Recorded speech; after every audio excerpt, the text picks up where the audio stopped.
Liv Morgan fans, I have some great news for you, and in this video I'm going to tell you everything you need to know because Liv Morgan is back on WWE television.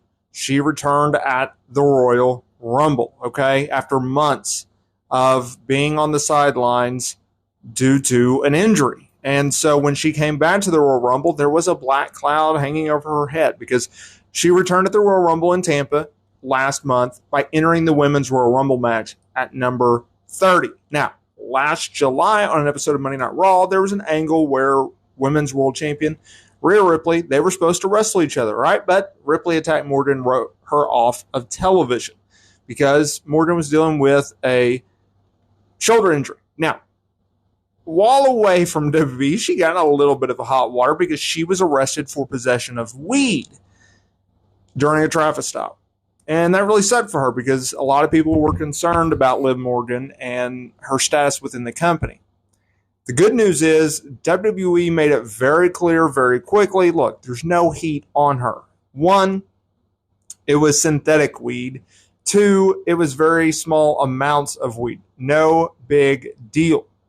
And the felony charge against her was dropped, and it just left her facing a misdemeanor. Well, fast forward to today, PW Insider reported some wonderful news. Now, I just want to preference this by stating that I didn't think the arrest was that big of a deal at first, and I still don't think it was a big of a deal. And the courts have noticed and took issue with the fact that this whole thing happened. And so what happened is, according to PW Insider, she had another court hearing on January 31, where her attorney entered a plea where basically she pled guilty. Let me rephrase that because we're talking about criminal cases. She made a plea which a defendant accepts conviction, although a guilty plea had not been entered against them. Therefore, it's not on their record. So they're basically saying, I accept the conviction, but I am not pleading guilty. That's what that basically boils down to. So what happens now? Well, the court records show that she was just simply fined $543.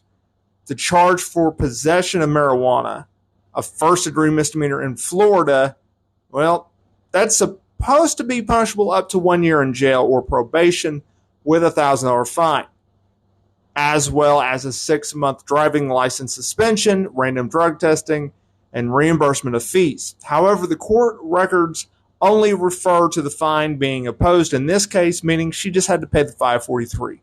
Either way, it's been settled. She's good to go. Great news for Liv Morgan fans.